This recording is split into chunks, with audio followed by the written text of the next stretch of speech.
Oi, gente, bom dia, tudo bem?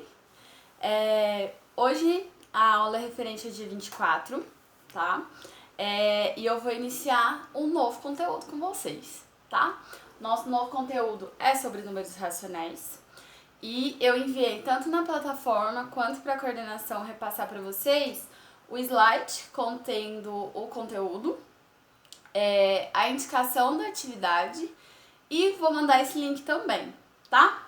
Então, antes de começar a entrar nesse assunto mais a fundo, eu quero relembrar com vocês algumas coisinhas sobre frações e decimais, tá? Ano passado, no sexto ano, vocês estudaram frações e decimais, operações com frações, etc, tá? O conjunto dos números racionais, nós vamos utilizar muitas frações e decimais. Então, nós vamos ter que lembrar, tá? Então, toda vez que eu falo de uma fração, por exemplo, se eu tiver 1/3, ok? Essa fração, ela tem dois números, a parte de cima e a parte de baixo. A parte de cima nós chamamos de numerador e a parte de baixo nós chamamos de denominador. Ok?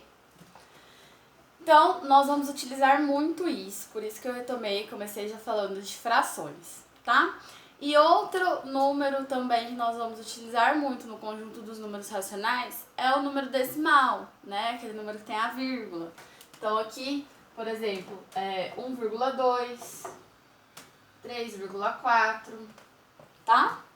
E agora eles podem ser negativos ou positivos. Como nós já estudamos o conjunto dos números inteiros, então nós vamos conseguir associar tanto a fração quanto o decimal em um número positivo ou negativo. Beleza? Então, olha só. O conjunto dos números racionais, ele tem uma história por trás de tudo isso, assim como todos os conjuntos, tá? Os números racionais, eles tiveram início no Antigo Egito, porque lá no Antigo Egito tinha a época de cheia, né, do rio Nilo, e aconteciam as inundações, devastavam plantações, etc.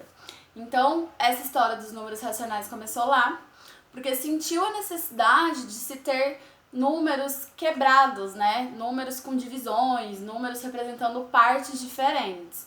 Então, às vezes, eles não tinham como dividir dois pedacinhos, né, eles precisavam de dois pedacinhos mais um pouquinho. Então, acabou que eles sentiram essa necessidade de representar esses números de uma forma diferente, tá?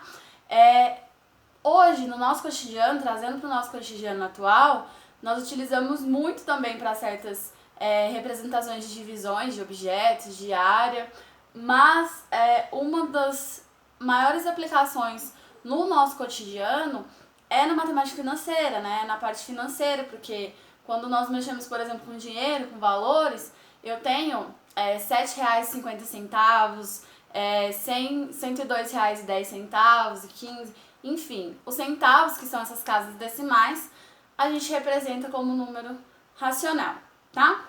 Então, essa é a história por trás, é bem breve.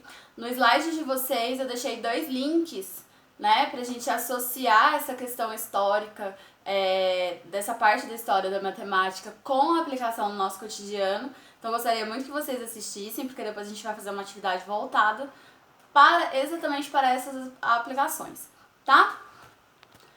Continuando, então, agora nós vamos começar as representações. Assim como nós estudamos os números inteiros, que eu expliquei o que era, né, por que tinha aquele sinal de negativo, a gente representava esses números inteiros na reta numérica, nós também vamos fazer isso com os números racionais.